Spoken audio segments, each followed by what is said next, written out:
Now we will look at the Sustainability tab within xarvio Field Manager.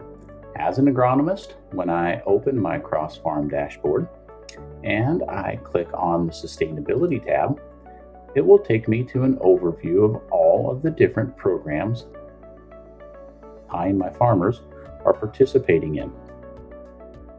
This agronomist account is only participating in one program, that is the reference program. You'll see that different years, different programs have different years that they operate over. Most programs are only going to have 1 year. You'll also see soybeans and corn. All of the eligible crops for the program will be listed here. This program is open for both soy and corn. So when I click on the 2026 crop season and scroll down, you can see the farm that we just enrolled, the xarvio Bioenergy training.